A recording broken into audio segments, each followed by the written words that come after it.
ভালো আছেন? চলে এলাম আপনাদের সঙ্গে খবরাখবর নিয়ে আলোচনায় এবং চারটে মূল বিষয় নিয়ে আলোচনা করব। চীন পাকিস্তানের তৈরি JF-17 যুদ্ধবিমান ধ্বংস হয়েছে মায়ানমারে। এছাড়া আলোচনা থাকছে 6th জেনারেশন যুদ্ধবিমান তৈরি করছে আমেরিকা, তৈরি করে ফেলেছে, এবং কোন কোম্পানি? বোয়িং, নাম F-47। এই নিয়ে তথ্য থাকছে। এবং এটাও জানিয়ে রাখি, জুটছে না খাবার, তাও 20% ডিফেন্স বাজেট বাড়ালো পাকিস্তান। এছাড়া থাকছে বাংলাদেশের মোহাম্মদ ইউনূসের লন্ডনে গিয়ে লজ্জাজনক পরিস্থিতি। এ সমস্ত বিষয় নিয়ে আলোচনা করার শুরুতে যেটা নিয়ে আলোচনা করব সেটা হচ্ছে বাংলাদেশ 6খানা সাবমেরিন কিনতে চলেছে দক্ষিণ কোরিয়ার কাছ থেকে। খবরটা যতই বাংলাদেশের মানুষের কাছে ভালো হোক না কেন, একটা কথা জানিয়ে রাখি, এই মুহূর্তে দাঁড়িয়ে সেনাবাহিনী, নৌসেনা এবং বায়ুসেনা তাদের অমতে কোনো জিনিস এই যে সরকার রয়েছে তারা কিনতে পারবে না। তারা একবার বলছে চীনের থেকে J-10C কিনবে, একবার বলছে পাকিস্তানের থেকে JF-17 কিনবে। এগুলো সমস্তটা মুখে কথা ছাড়া আর কিচ্ছু নয়। যতক্ষণ না কোনো নির্বাচিত সরকার বাংলাদেশে আসবে ততক্ষণ এগুলো শুধুমাত্র ভাওতাবাজি ছাড়া আর কিচ্ছু নয়। শুধু সাধারণ মানুষকে ধোকা দিয়ে রাখাই হলো আসল টেকনিক। আপনাদের জানিয়ে রাখি যে খবরটা পাওয়া গেছে তাতে 6খানা ডুবোজাহাজ বা সাবমেরিন কিনতে চলেছে বাংলাদেশ। তার মধ্যে 3টে খুব তাড়াতাড়ি বাংলাদেশে আসার কথা, তবে এগুলো কোনোটাই পরমাণু চালিত নয়, সবকটাই ডিজেল চালিত, তবে আধুনিক। তবে সেই 6টা সাবমেরিন বা 3টে সাবমেরিন নিয়েও বিরাট বড় যে কিছু বাঘ মারতে পারবে সেরকম ব্যাপার নয়। তবে হ্যাঁ, যদি আসে বাংলাদেশের নৌবহর হয়তো একটু এগোবে। তো এবার চলে আসি পরের খবর, যেটা জানা যাচ্ছে চীন পাকিস্তানের তৈরি JF-17 যুদ্ধবিমান ধ্বংস হলো মায়ানমারে। আচ্ছা, মায়ানমারে ধ্বংস হয়েছে, এবং জানিয়ে রাখি এটা কিন্তু পাকিস্তান বা চীন কেউই অপারেট করছিল না। JF-17 যুদ্ধবিমান তৈরি করেছে চায়না এবং পাকিস্তানের সঙ্গে একটা কোলাবোরেশনে পাকিস্তানে কোম্পানি খুলে সেখান থেকে JF-17 থান্ডার বলে কিছু যুদ্ধবিমান তৈরি করা হয়। পুরোটাই টেকনোলজি হচ্ছে কি চীনের, তাও আবার রাশিয়ার থেকে চুরি করা বা কপি করা টেকনোলজি। মায়ানমারকে কয়েকটা বিক্রি করেছিল, সেখানে একটি ধ্বংস হয়েছে। কারা ধ্বংস করেছে জানেন? আপনাদের জানাই, মায়ানমারের বিদ্রোহী গোষ্ঠী পিপলস লিবারেশন আর্মি। এই পিপলস লিবারেশন আর্মি নামটা শুনে আপনারা আবার ভাববেন না এটা চীনের যে সেনাবাহিনী সেই বাহিনী। আসলে চীনের সেনাবাহিনীরও তাই নাম, এই জন্য একটু কনফিউশন তৈরি হয়। যাই হোক, এই ক্ষমতাসীন সামরিক জুন্টা সরকারের একটি যুদ্ধবিমান কিন্তু তারা ধ্বংস করেছে। মায়ানমারের গণতন্ত্রপন্থী নেত্রী আউ সাং সুচির সমর্থক স্বঘোষিত ন্যাশনাল ইউনিটি গভর্নমেন্ট নিয়ন্ত্রিত সংবাদ মাধ্যম দ্য ইরাওয়াদি জানিয়েছে যে মঙ্গলবার সাগিয়াং প্রদেশে ওই চীনা যুদ্ধবিমান ভূপতিত করেছে পিএলএর মুখপাত্র DNN কাওয়াও দ্য ইরাওয়াদিকে জানিয়েছেন মঙ্গলবার পালে শহরের অদূরে খান ডাওকে পুলিশ ও আধা সেনার ঘাঁটিতে তারা হানা দিয়েছিলেন। সে সময় নিরাপত্তা বাহিনীকে এয়ার সাপোর্ট দিতে ওড়ে জুন্টার বিমানবহর। পিএলএর গেরিলা বাহিনীর উপর হামলা চালানোর সময় M2 ব্রাউনিং ভারী মেশিন গানের পাল্টা গুলিতে ওই চীনা যুদ্ধবিমান ধ্বংস হয়। আপনাদের জানিয়ে রাখি, দ্বিতীয় বিশ্বযুদ্ধের সময় মায়ানমারের মানে তৎকালীন বার্মা ছিল, যাই হোক, ব্রিটিশ আমেরিকার বাহিনী 12.7 mm ক্যালিবারের মেশিন গান ব্যবহার করত জাপান সেনা ও আজাদ হিন্দ বাহিনীর বিরুদ্ধে। সেই মানধাতার আমলের অস্ত্রেই চীনা যুদ্ধবিমান বা চীনা পাকিস্তানের যৌথ উদ্যোগে তৈরি যুদ্ধবিমান ঘায়েল নয়, ধ্বংস করলো, ভূপাতিত করলো কমিউনিস্ট পার্টি অফ বার্মা সশস্ত্র শাখা পিএলএ। চীনা যুদ্ধবিমানটি কোন মডেলের সে বিষয়ে এখনও পর্যন্ত পিএলএ বা জুন্টা ফৌজ কিছু জানায়নি, তবে সেগুলি বলছে একটার অধিক হতে পারে। যাই হোক, পাকিস্তানে নির্মিত চীনা যুদ্ধবিমান JF-17 ব্লক 2 এরকমই হবে বা হতে পারে বলেই অনেকে মনে করছে। জানিয়ে রাখি, 2015 সালে স্বাক্ষরিত পাকিস্তান মায়ানমার প্রতিরক্ষা চুক্তি অনুযায়ী জুন্টা বিমান বাহিনীকে মোট 13টি JF-17 যুদ্ধবিমান দিয়েছিল ইসলামাবাদ। 2019 থেকে 2022 সালের মধ্যে পাকিস্তানের কারখানায় চীনা সহযোগিতায় নির্মিত ওই যুদ্ধবিমানগুলি সরবরাহ করা হয়েছিল। সাম্প্রতিক গৃহযুদ্ধ পর্বে বিদ্রোহী দমনে পাক চীনা যুদ্ধ বিমানগুলি ঢালাও ব্যবহার করেছে জুন্টা বাহিনী। প্রসঙ্গত গত মাসে মায়ানমারের আর এক বিদ্রোহী গোষ্ঠী কাচিন ইন্ডিপেন্ডেন্ট আর্মি জুন্টা বায়ুসেনার একটি হেলিকপ্টারও ধ্বংস করেছিল। তো এই ছিল গিয়ে আমাদের খবরাখবর প্রথম আলোচনা। এবার আসি, আমেরিকা এবার তৈরি করে ফেলেছে ভয়ঙ্কর 6th generation fighter jet. Boeing কিন্তু তৈরি করে হচ্ছে আমাদের যাত্রীবাহী যে প্লেন, সেই প্লেনগুলো। তবে এবার তারা সামরিক খাতে হাত দিয়েছে এবং সেখানে এই 6th জেনারেশনের যুদ্ধবিমান যেটা তৈরি করা হয়েছে বা তৈরি করেছে তা এবার আমেরিকার যে বায়ুসেনা তারা পাবে। বিদেশ থেকেও ডিমান্ড আসছে 47 যুদ্ধবিমানের জন্য।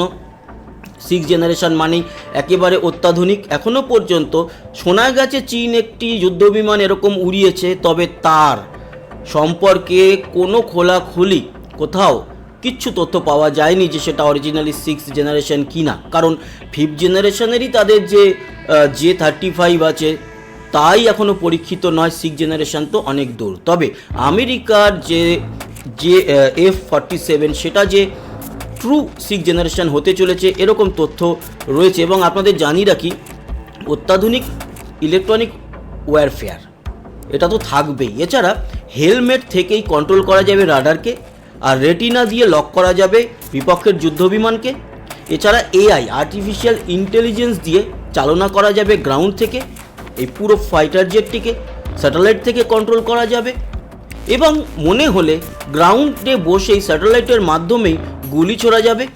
আর সবথেকে বড় ব্যাপার, বিপক্ষের যে কোনো ফাইটার জেট সহ রাডারকে জাম করে দিয়ে যেখানে সেখানে বম্বিং করে দিয়ে বেরিয়ে আসতে পারবে 6th জেনারেশন ফাইটার জেট। অতএব এই অত্যাধুনিক এয়ারক্রাফট তৈরি হলে পাল্লায় যে আমেরিকা বেশ খানিকটা এগিয়ে যাবে বলাই বাহুল্য। অনেকে ভাববেন যে এই যে F-47 যুদ্ধবিমান এটা কি ভারতের পাওয়া উচিত বা ভারতের কেনা উচিত?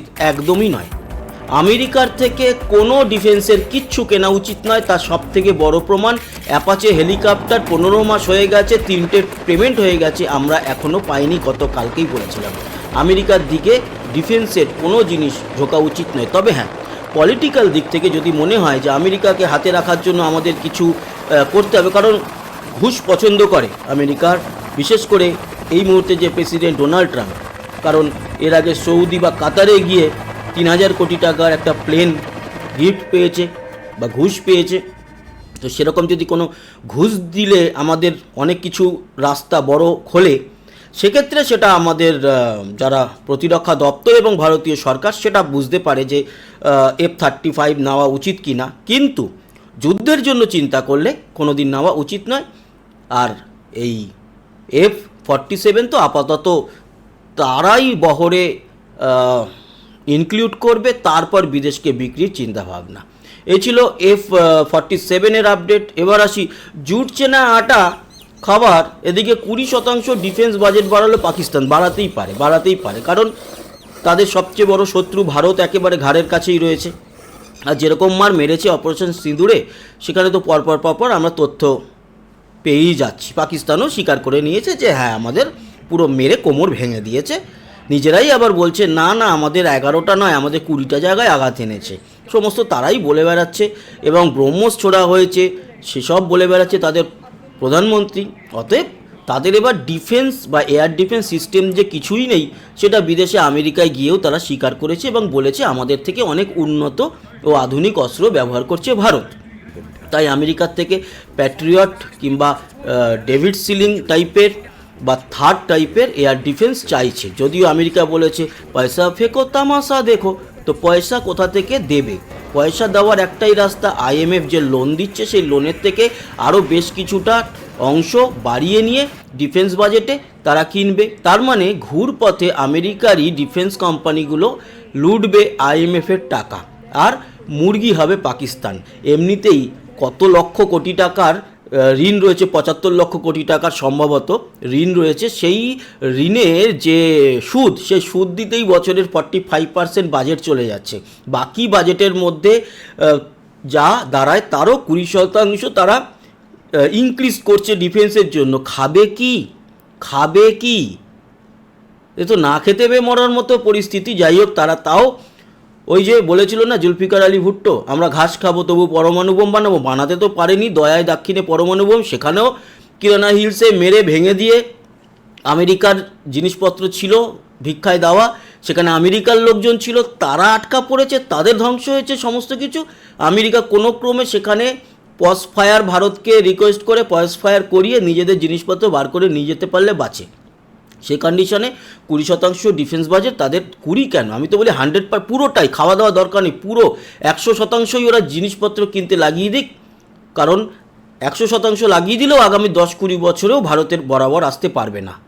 প্রতি বছর ভারতের যা ডিফেন্স বাজেট 5-6 বছরেও সেটা খরচা করতে পারবে না, বা পুরো পাকিস্তানের টোটাল বাজেটের থেকেও কিন্তু বেশি ভারতের ডিফেন্স বাজেট। অতএব এই 20% বাড়িয়েছে মানে আরও ভিখারির দশার দিকে এগোচ্ছে পাকিস্তান। অন্যদিকে লন্ডনে লজ্জাজনক পরিস্থিতি, বাংলাদেশের প্রধান উপদেষ্টা মোহাম্মদ ইউনূসের এই যে হেডলাইনটা, এই লজ্জাজনক পরিস্থিতি, এই কথাটাই ভুল। যদি লজ্জা ঘৃণা ভয় থাকতো তাহলে কি মোহাম্মদ ইউনূস হতো?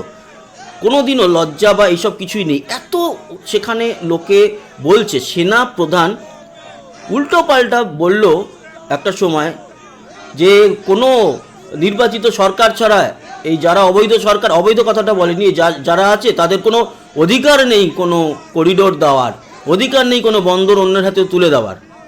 অতএব ডিসেম্বরের মধ্যে ভোট দিয়ে নির্বাচিত সরকার নিয়ে আসো, তাও লজ্জা নেই, তাও লজ্জা নেই। মানে কীরকম যেন একটা, ও জানে যে আমার কিছু করার নেই, আমি তো এই যেরকম সারা জীবন দালালি করে এসেছি, সুদ খেয়ে এসেছি, এই শেষ জীবনে যতক্ষণ আছি চেয়ারটা থাকি, যে যা খুশি বলুক, উপর থেকে কেউ বা সাইড থেকে কেউ থুতু যদি ছিটায় মুখের উপরে, মুখটা মুছে নিয়ে বলবো উপর থেকে আল্লাহ দিয়েছে, মধু ফেলেছে মুখের মধ্যে। তারপরে যদি কেউ রুমালের মধ্যে জুতো ভরে জুতোটা ছড়ে, এবং কেউ যদি বলে আপনাকে জুতো ছিল, না না, রুমাল ছুঁড়েছে, রুমালের ভিতরে জুতো ছিল, আমি কি করব, রুমাল ছুঁড়েছে, ভালোবেসে ছুঁড়েছে। এই পরিস্থিতিতে লন্ডনে পৌঁছেছে, কোনো মান সম্মান কিচ্ছু নেই সেখানে। একটা দেশের প্রধান উপদেষ্টা অ্যাজ এ প্রাইম মিনিস্টারের মতো সম্মান যার হওয়া উচিত, তাকে কেউ রিসিভও করেনি এয়ারপোর্টে, কোনো ক্যামেরা কোনো প্রেস কিছু ছিল না। দেখা করতে চেয়েছে, সেখানেও প্রধানমন্ত্রী লন্ডনের মানে ব্রিটেন প্রধানমন্ত্রী দেখা করবে কিনা কোনো ঠিক নেই। কোথা থেকে একটা পুরস্কার নাকি ভিক্ষার মতো ঝুলিতে তার দেওয়ার কথা, এই পরিস্থিতিতে দাঁড়িয়ে রয়েছে। অন্যদিকে হাসিনা, শেখ হাসিনার ছেলে জয়, উনি কিন্তু ভারতে এসেছেন বা আসছেন বা এসে গেছেন। এটা একটা খুব গুরুত্বপূর্ণ খবর বাংলাদেশের জন্য, যে লন্ডনে যেখানে রয়েছে এই মুহূর্তে মোহাম্মদ ইউনূস এবং 2-3জন সাঙ্গপাঙ্গও গেছে, তাদেরকে কেউ পাত্তা দেয়নি। সেখানে সাজিদ ওয়াজেদ জয়, শেখ হাসিনার সন্তান, শেখ মুজিবুর রহমানের নাতি, তিনি ভারতে এসছেন ইউএসএ থেকে। এদিকে শেখ হাসিনা রয়েছেন, তো তলে তলে অনেক ঘোট পাকাচ্ছে। বাংলাদেশে যে কোনো সময় গদি উল্টে যেতে পারে।